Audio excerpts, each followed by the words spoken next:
حول ولا قوة إلا بالله العلي العظيم.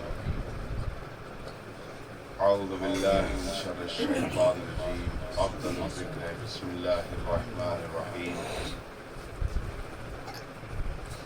الحمد لله الذي علا في توحده ودنا في تفرده وعظم في أركانه وجلى في شأنه وأحاط بكل شيء بقدرته وبرهانه محمودا لا يزال حميدا لا يزول مجيدا لم يزل.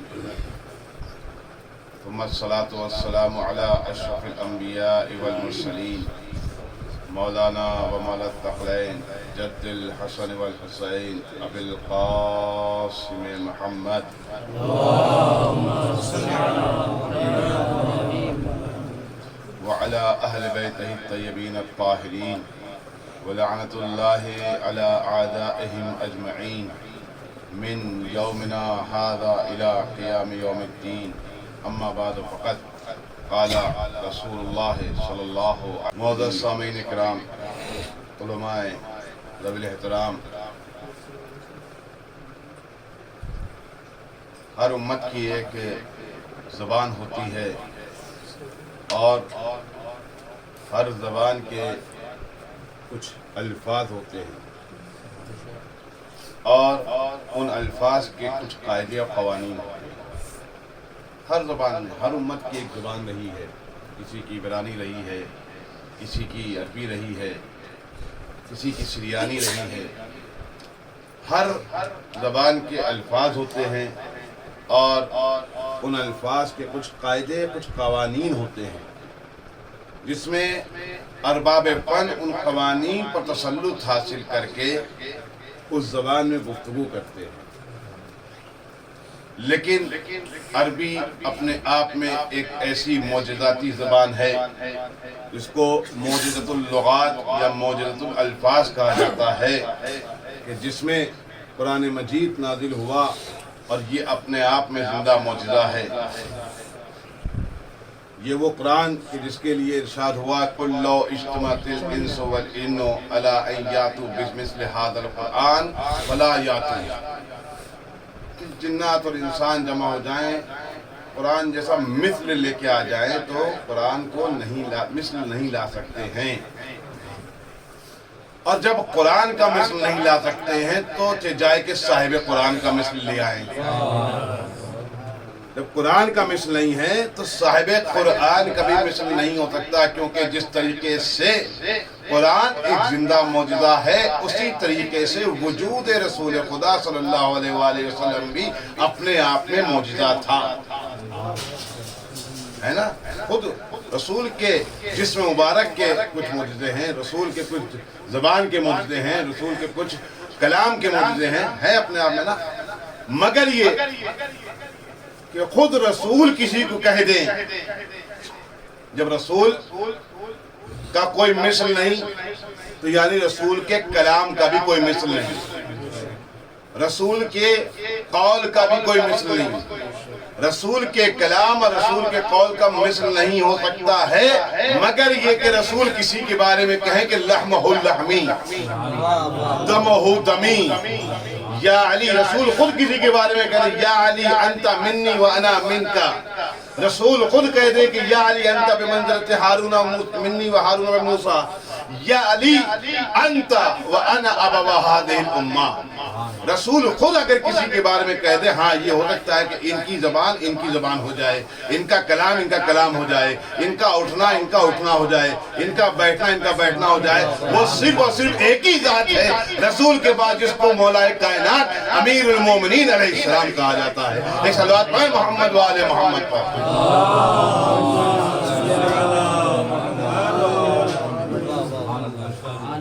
کون ہے؟ صرف امیر المومنین علی ابن ابی طالب. مشہور و معروف حدیث یا علی انا و انت ابوا هذه الامہ، کہ اے علی میں اور آپ اس امت کے باپ ہیں. یہ ہے رسول کا معجزاتی کلام، یہ معجزاتی کلام اس لیے کہ قانون یہ ہے، اصل یہ ہے، قاعدہ یہ ہے کہ والد اور باپ ایک ہوا کرتے ہیں، لیکن رسول خدا قانون اور قاعدے سے ہٹ کر کہہ رہے ہیں کہ اے علی، میں اور آپ اس امت کے باپ ہیں، یعنی اس امت کے دو باپ ہیں۔ قاعدہ و قانون تو یہ کہتا کہ ایک ہونا چاہیے، پوری کائنات میں باپ ایک ہی ہوتا ہے، لیکن رسول اپنے کلام میں کہہ رہے ہیں کہ میں اور آپ اس امت کے والد، اس امت کے باپ ہیں۔ میں ہاتھوں کو جوڑوں گا رسول خدا، یہ اصل سے کیوں ہٹ رہے ہیں؟ کیا وجہ ہے کہ اس قاعدے کو آپ درکنار کر رہے ہیں؟ کیا یہ کافی نہیں تھا کہ آپ خود کہہ رہے تھے کہ میں اس امت کا باپ ہوں؟ کیا یہ کافی نہیں تھا؟ انا ابو هذه الامہ، اتنا کہہ دینا کافی نہیں تھا کہ آپ نے یعنی پہلے سے علی کے فضائل بیان کر کے جو آپ نے علی کے دشمنوں کے سینے جلا رکھے تھے، کیا یہ کافی نہیں تھا کہ دوبارہ آپ نے اس حدیث کو بھی بیان کر دیا کہ آپ نے حدیث منزلت سنا کر دشمنوں کے کلیجے نہیں جلا دیے تھے؟ یہ جو حدیث ابوت آپ نے بیان کر دی، کیا آپ نے حدیث غدیر سنا کر آپ نے دشمنوں کے کلیجے نہیں جلا دیے تھے؟ جو حدیث ابوت کو بیان کر دیا، تو ہمیں دیکھنا یہ ہے کہ اب کے معنی کہ اب کہتے، میں بہت مختصر انداز میں آپ کے سامنے تفصیل نہیں بیان کروں گا کیونکہ ہمارے پاس وقت زیادہ نہیں ہے۔ حقیقتاً یہ تکلفانہ اور خطیبانہ جملہ نہیں، کیونکہ 6:05 ہو چکے ہیں اور 6:25 مجھے اترنا ہے کم سے کم، تاکہ آپ کو دسترخوان بچھانے کا موقع مل جائے۔ تو اس 20 منٹ میں جو اس حدیث سے حوالے بات ہو جائے گی انشاءاللہ آپ کے سامنے بیان کرنے کی کوشش کروں گا۔ تو اب کہتے ہیں اصل کو، اب کیا ہے عربی لغت میں اس کو اصل، سب تمام علماء ہیں، تمام طلبہ ہیں، یہ صرف خطابت کے تکلفات ہیں جو آپ کے سامنے بیان کر رہا ہوں، کیونکہ یہ مجلس ریکارڈ بھی ہو رہی ہے، اگر کوئی اور سنے گا تو اس کے سامنے اسکپ والی مجلس نہ ہو کہ انہوں نے کیا کہہ دیا۔ تو ترتیب بار لے کے چل رہا ہوں میں آپ کو کہ اب کے معنی ہیں کیا ہے اصل کی۔ اب اصل ہے اور اولاد جو ہے اس کی کیا فرع، جس طریقے سے پیڑ کی اصل کیا ہے اس کی جڑیں ہوتی ہیں اور شاخیں اور پتے اس کی کیا ہوتی ہیں، فرع ہوتی ہیں۔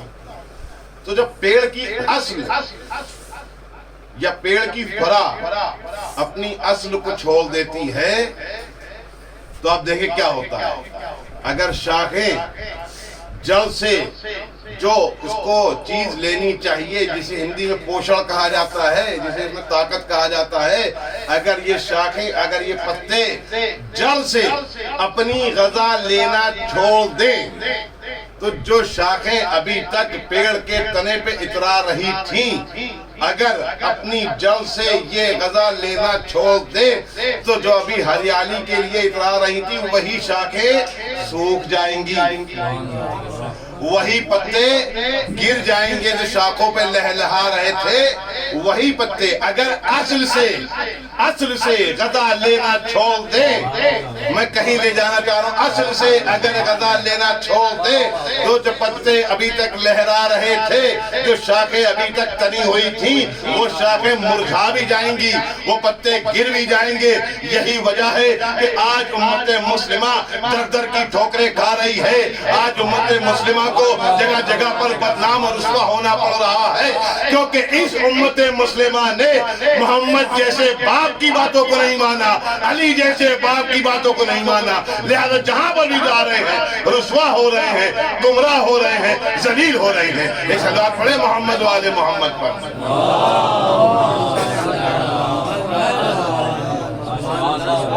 توجہ ہے نا، اب کیونکہ علی اور محمد اصل ہیں اس امت کے، اور جو بھی اپنی اصل کو چھوڑ دیتا ہے وہ کبھی باقی نہیں رہتا ہے۔ اسی کے اندر میں کہوں کہ جس بھی قوم نے، جس بھی امت نے علی کا دامن تھام رکھا ہے یا تھام رکھا تھا، وہ کل بھی زندہ تھے، آج بھی زندہ ہیں اور تا قیام قیامت زندہ رہیں گے۔ کیوں؟ کیونکہ انہوں نے اصل کا دامن تھام رکھا ہے۔ کیا علی کے زمانے میں اور اصحاب نہیں تھے؟ کیا صرف قمر ہی تھے جن کا تو نام آج تک زندہ ہے؟ کیا بوذر ہی تھے جن کا نام آج تک زندہ ہے؟ کیا سلمان ہی تھے جو آج تک ان کا نام زندہ ہے؟ کیا مقداد ہی تھے جنہوں نے آج تک جن کا نام آج تک؟ کیونکہ انہوں نے اصل علی کو تھام رکھا تھا. کل انہوں نے اصل علی کو تھام رکھا تھا، آج بھی زندہ ہے اور قیامت زندہ رہیں گے. ایک تو یہ وجہ. دوسری وجہ یہ کہ رسول خدا کہہ سکتے ہیں کہ انا ابو ہادہ الامت، کہہ سکتے ہیں، لیکن رسول کو یہ بھی پتا تھا کہ میرے بعد میری قوم میں فتنہ برپا ہوں گے. حدیث رسول کی. اب فتنہ برپا ہوئے، فتنے برپا ہوئے. کیا فتنے؟ ادھر رسول کی وفات ہوئی اور امت رسول نے رسول کے دین میں ہیرا پھیری کرنا شروع کر، انحرافات لانے شروع کر دیے. قریش نے جو حدیث رسول خدا چھوڑ کر گئے تھے، جنہوں نے یہ نعرہ بلند کیا تھا کہ حسبنا کتاب اللہ، کہ ہمارے لیے کتاب کافی ہے، ہمیں حدیث کی ضرورت نہیں ہے، انہی قریش نے رسول اللہ کی نہ جانے کتنی حدیثوں کو یا تو جلا دیا، یا تو دفنا دیا، یا تو ان کو منحرف کر دیا. 10 یا 11 ہجری حسب اختلاف وفات رسول خدا بیان کی جاتی ہے، لے کر 35 ہجری تک جتنے بھی قریشی آئے، جتنے بھی خلیفہ آئے، یا تو انہوں نے حدیث کو ماننے سے انکار کر دیا کہ رسول کی حدیث نہیں ہے. شہزادی فاطمہ زہرا کے ایام گزرے ہیں، آپ کو پتا ہے. حدیث کو ماننے سے انکار کر دیا، یا تو یہ حدیث نہیں ہے، یا مانا تو اس کے اندر انحراف کر دیا، یا پھر حدیث کو سامنے لائے نہیں بلکہ اس کو یہ جلا دیا، یہ دفنا دیا، یا بہا دیا. یہ تاریخ نے لکھا. لیکن جب 35 ہجری کے بعد امیر المومنین کے ہاتھ میں ظاہری خلافت آئی تو جو سنت یا جو حدیثیں مٹا دی گئی تھیں، امیر المومنین نے ان حدیثوں کو، ان سنتوں کو دوبارہ زندہ کیا. دوبارہ تاریخ کے حوالے سے آپ کے سامنے کر رہا ہوں. لہذا امیر المومنین کو ابو ثانی، دوسرا باپ اس امت کا کہا جاتا ہے.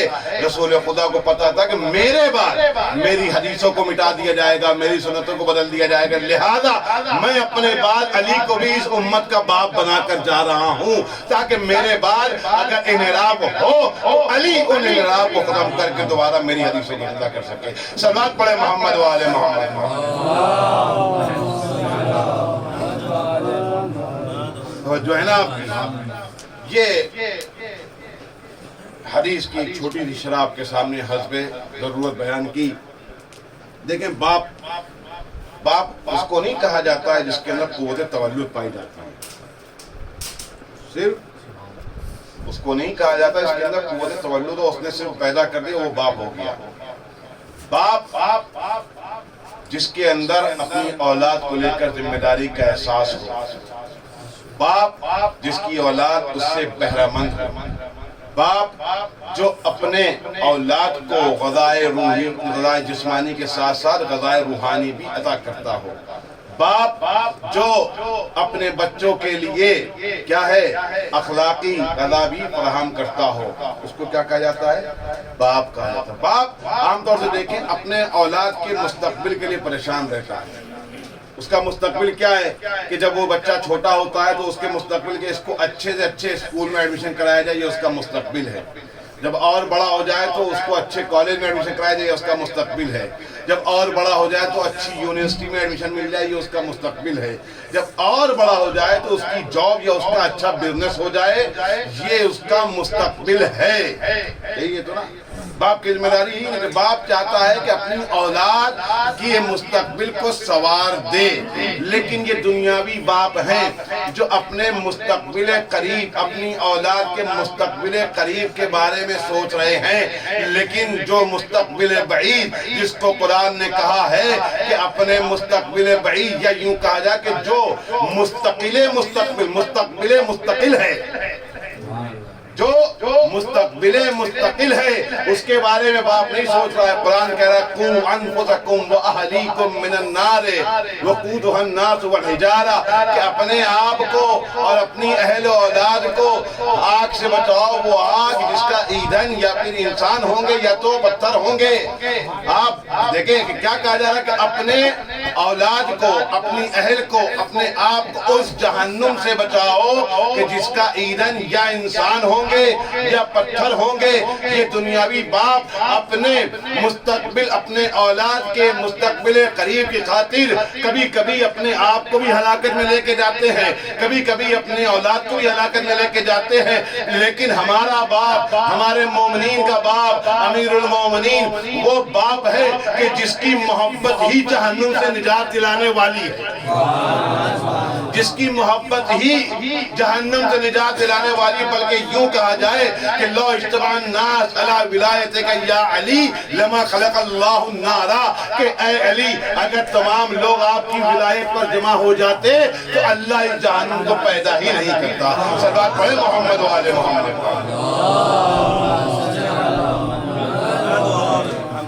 یہ ہمارا باپ ہے، یہ ہمارے والد ہیں، مومنین کے باپ کہ جن کی محبت ہی جہنم سے نجات دلانے والی ہے۔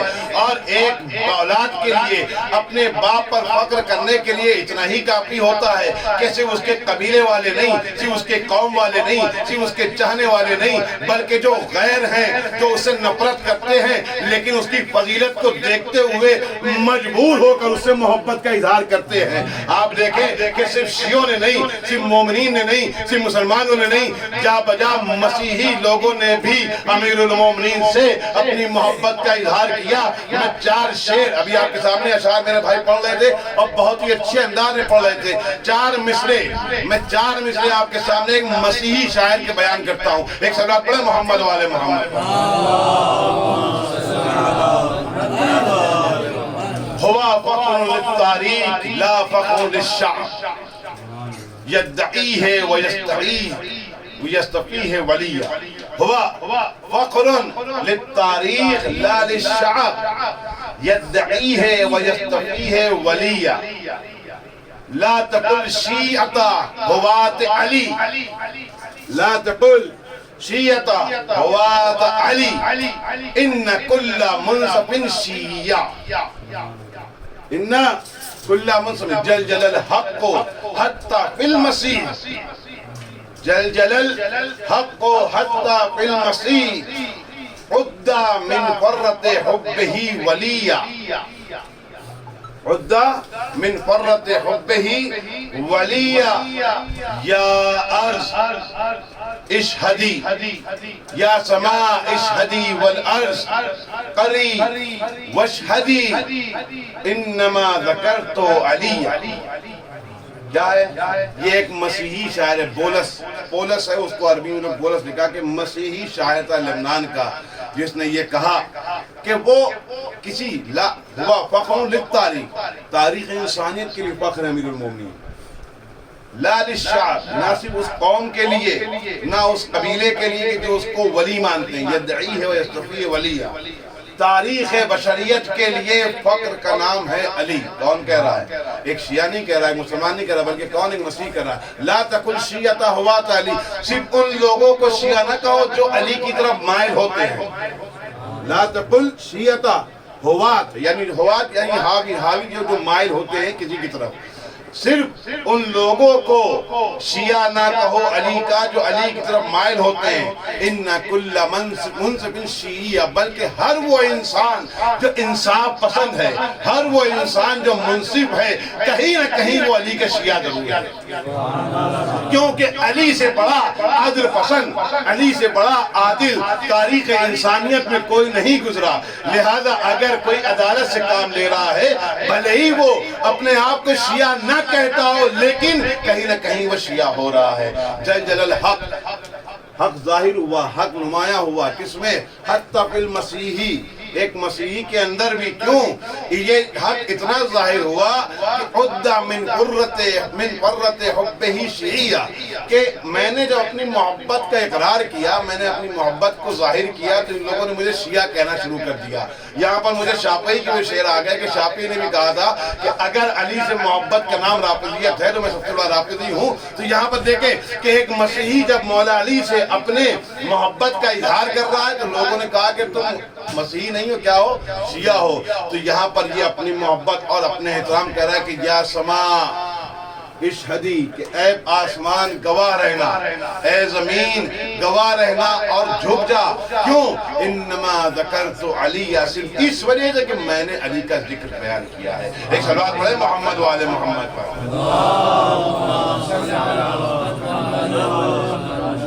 توجہ کی، یہ ہیں ہمارے باپ، مومنین کے باپ، جن پہ ہم فخر کرتے ہیں، اور تا قیامت آنے والی نسلیں جو مومنین ہیں وہ فخر کرتی رہیں گی۔ باپ کون ہوتا ہے؟ میں آپ کے سامنے عرض کر رہا تھا مختصر انداز میں کہ باپ جو اپنے بچوں کی ترقی کو دیکھ کے خوش ہوتا ہے، باپ اپنی اولاد کو آگے بڑھتے ہوئے دیکھتے ہوئے خوش ہوتا ہے۔ ایک اور مثال میں آپ کے سامنے تاریخ کے حوالے سے، حدیث قصہ کے حوالے سے، کیسے امیر المومنین باپ ہیں، اور یہ وہ باپ ہمیشہ، کوئی بھی باپ ہوتا ہے وہ اپنی تعریف پہ بھلے ہی خوش نہ ہو لیکن اپنے بچوں کی تعریف پہ ضرور خوش ہوتا ہے۔ باپ اپنے پہنے ہوئے کپڑوں کی تعریف بھلے ہی پسند نہ کرے لیکن اگر اس کے بچوں کے کپڑوں کی تعریف کی جاتی تو وہ خوش ہوتا ہے۔ امیر المومنین بھی وہی باپ ہیں، ہمارے والد ہیں، جو کائنات میں کسی بھی امت کو نہیں ملے سوائے شیعہ کو، سوائے محبین علی کو۔ کیا ہے کہ دیکھیں حدیث کتاب کے اذہان میں، کل شب جمعہ تھی، آپ نے پڑھا ہوگا، بہت سے لوگ روزانہ پڑھتے ہیں۔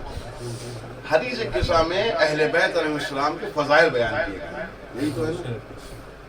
پنجتن کے داخل ہونے کے بعد جب جبرائیل نے پوچھا تھا پروردگار عالم سے کون ہے، تو کیا کہا تھا کہ یہ وہ لوگ ہیں جن کی محبت میں میں نے زمین خلق کی، آسمان خلق کیا، میں نے کشتی خلق کی، میں نے سمندر خلق کیا تھے۔ وما خلقت الا محبت ہؤلاء الخمسہ، یہ 5 لوگ۔ تو یہاں پر دیکھیں کیا ایسا تو نہیں ہے، رسول خدا کے پاس جب جبرائیل آئے تھے تو انہوں نے آیت نازل کی، آیت لے کر آئے، انما یرید اللہ کی آیت لانے کے بعد امیر المومنین بھی خاموش ہیں، رسول خدا بھی خاموش ہے، سبھی خاموش ہیں، صرف جبرائیل کیا ہیں نقل کر رہے ہیں کہ اے رسول خدا، اللہ نے یہ ارادہ کیا ہے، یہ آیت ہے، اور آپ کے لیے کہا ہے کہ میں نے جو سماوات ہیں، جو زمینیں ہیں، جو کشتی ہیں، جو سمندر ہیں، جو پہاڑ ہیں، سب چیزیں آپ کی محبت میں خلق کیا ہے۔ یہ تعریف کس کی ہو رہی ہے؟ اہل بیت کی تعریف ہو رہی ہے، آپ کی، آپ لوگوں کی محبت میں خلق کیا، یعنی تعریف ہو رہی ہے۔ لیکن امیر المومنین یہاں پر کچھ نہیں بولتے ہیں۔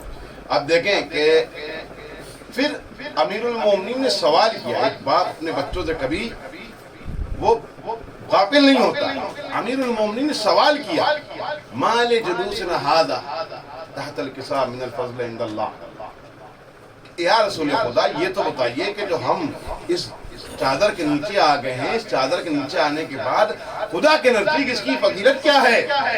تب رسول خدا نے کیا کہا تھا کہ اگر یہ حدیث، میں اردو پڑھاؤں، اگر یہ حدیث کہیں پر بھی ذکر کی جائے گی محفل میں محافل الارض، کہ اگر یہ حدیث زمین پر کسی بھی محفل میں ذکر کری جائے گی تو کیا ہوگا؟ کشف اللہ غمہ، جو بھی مغموم ہوں گے خدا بند عالم اس کے غم کو دور کر دے گا، جو مکروب ہوں گے ان کے کرب کو دور کر دے گا، جو حاجت روا ہوں گے ان کی حاجت کو دور کر دے گا۔ یہی تھا نا۔ جب یہ امیر المومنین سنا کہ جب اس حدیث کو میرے شیعوں کے درمیان ذکر کیا جائے گا، میرے محبین کے درمیان ذکر کیا جائے گا، اور میرے محبین اور میرے شیعوں کی تمام حاجتوں کو پورا کر دیا جائے گا، تمام مشکلات کو دور کر دیا جائے گا، تمام کرب کو دور کر دیا جائے گا، تمام ہم و غم کو دور کر دیا جائے گا، تو ابھی تک امیر المومنین جو خاموش تھے، اب رسول خدا سے یہ جملہ سننے کے بعد کہ میرے چاہنے والوں اور میرے شیعوں کے ہم و غم کو دور کر دیا جائے گا، اس وقت امیر المومنین کہتے ہیں کہ فزنا وسعدنا وکذالک شیعتنا، کہ جس طریقے سے ہم کامیاب، ہم خوشبخت ہیں، اسی طریقے سے ہمارے شیعہ بھی کامیاب ہیں اور ہمارے شیعہ بھی خوشبخت ہیں۔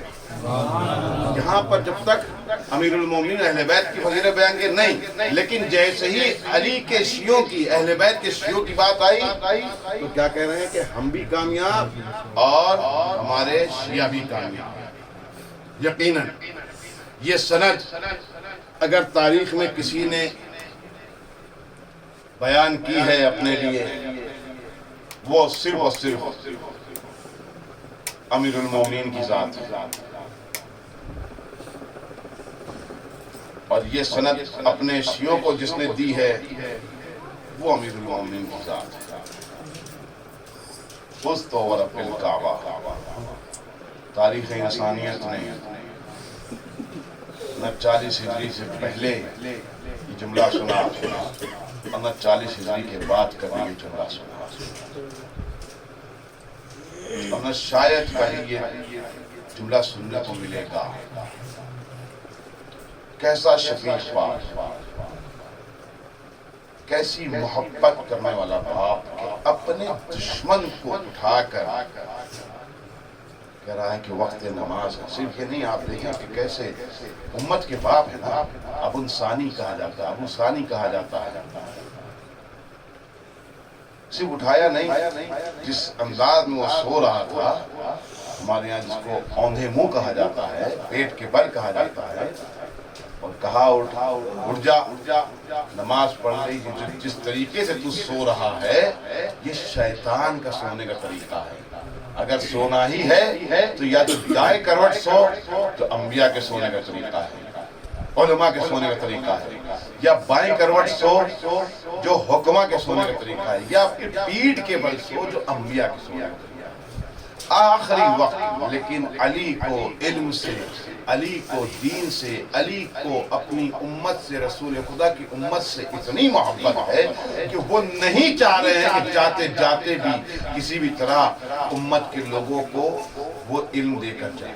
اور یہی وجہ ہے کہ آپ دیکھیں کہ آخری لمحات تک یہ وہ آخری شب ہے نا کہ جس میں امت مسلمہ دوبارہ یتیم ہو جائے گی۔ ایک مرتبہ رسول خدا کی وفات پہ امت مسلمہ یتیم ہوئی، اور آج یہ آخری شب ہے علی کی، اور اس شب کے بعد علی امت مسلمہ کے درمیان نہیں رہیں گے، دوبارہ یہ امت یتیم ہو جائے گی۔ میں آپ کے سامنے عرض کر رہا تھا کہ کس طریقے سے علی علم دوست ہے، علی اپنی امت کے لیے پریشان ہے کہ کس طریقے سے ان تک علم پہنچا دیا جائے۔ آخری لمحات کہ جس میں اسبق النباتہ کہتے ہیں کہ اے امیر المومنین کیا میں آپ سے کچھ سوال کر سکتا ہوں؟ مولا نے منع نہیں کیا کہ کچھ سوال نہیں کر سکتے، ہاں تھوڑا سا خفت سے کام لینا کیونکہ میرا کرب بہت بڑا ہے، میرا درد بہت بڑا ہے۔ ہاں عزیزو، علم دوست علی، عزیزو اپنی امت کے لیے شفیق باپ علی، اپنے چاہنے والوں کے لیے رحیم باپ علی، یہ وہ علی ہے کہ جو مسجد کوفہ میں اپنے آخری نماز پڑھنے کے لیے تشریف لائے ہیں۔ آخری نماز، ہاں عزیزو مسجد کوفہ کی طرف علی کے قدم بڑھ رہے ہیں، مسجد کوفہ میں داخل ہو رہے ہیں۔ ہاں عزیزو یہ امت، یہ علی اپنے گھر سے نہیں نکلے ہیں، اپنے گھر سے نہیں نکلے ہیں بلکہ امت کو الوداع کہہ رہے ہیں کہ اے امت والو آج مسجد کوفہ میں یہ علی کی آخری نماز ہوگی۔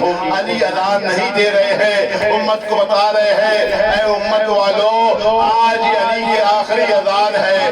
عزیزو میں بہت اختصار کے ساتھ آپ کے سامنے عرض کروں تو علی محراب عبادت میں آ گئے۔ محراب عبادت میں جانے کے بعد اللہ اکبر کہنے کے بعد قربت الہی کے لیے نماز پڑھ رہے ہیں۔ نماز پڑھنے کے بعد پہلی رکعت کے پہلے سجدے کے بعد علی کا اٹھتا ہوا سر ابن ملجم کی گرتی ہوئی تلوار اتنی شدت سے حملہ کیا ہے کہ درد کے محراب میں جو چراغ جل رہے تھے وہ چراغ بجھ گئے۔ ہاں علی کا سر تو پارا ہو گیا۔ جو کل تک جو علی اپنے ہاتھوں پر باب خیبر اٹھائے ہوئے تھا، لو اب وہ زمین میں غلطیاں اجرکم اللہ. حدیث خدا بند عالم کسی غم میں نہ رلائے. یہ آخری شب ہے علی کی. حدیث علی کا سر دو پارا ہو گیا. میں نے علماء سے سنا کہ علی نے کوئی آواز نہیں بلند کی تھی جو شدت کرب سے شدت درد سے آواز بلند ہوئی ہو. اس تو رب الکعبہ بھی جو کہا تھا بہت ہی اطمینان سے کہا تھا.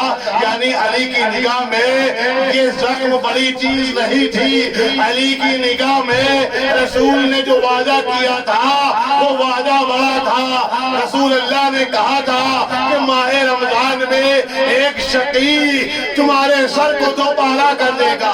ایک شقی تمہاری داڑھی کو خراب کر دے گا. ہاں عزیزو وہ امام حسن دوڑتے ہوئے آئے, اپنے بابا کو دیکھا, ان میں غلطہ ہے. ہاں امیر المومنین کہہ رہے ہیں بیٹا حسن کیا میری داڑھی خون سے لال ہو گئی ہے؟ مولا حسن کہتے ہیں بابا آپ کی داڑھی خون سے لال ہے. ہاں مولا کہتے ہیں کہ میرے ساتھ جو وعدہ کیا گیا تھا وہ وعدہ سچا ہو گیا جو میں نے مختصر کیا. حاضر و امام حسن نے نماز کو تمام کیا. نماز کو تمام کرنے کے بعد مولا کو گریم میں رکھ کر لے جا رہے ہیں. بیت الشرف کے قریب آئے. بیت الشرف کے قریب آنے کے بعد مولا نے کہا بیٹا حسن میرے چاہنے والوں سے کہہ دو کہ گھروں کو واپس چلے جائے. بابا مولا حسن کہتے ہیں بابا یہ آپ کے چاہنے والے ہیں ان کو واپس کیوں کر رہے ہیں؟ کہا بیٹا حسن میری بیٹیاں جب مجھے اس حالت میں دیکھیں گی ان کی آوازیں گریہ بلند ہوگی. میں نہیں چاہتا میری بیٹیوں کی آوازیں نامحرموں تک پہنچے. مولا 40 ہجری کا بھیکا 60 الا لعنت القوم الظالمین سيعلم الذين ظلموا أيام منقلب ينقلبون. انا للہ و انا الیہ راجعون. گزارش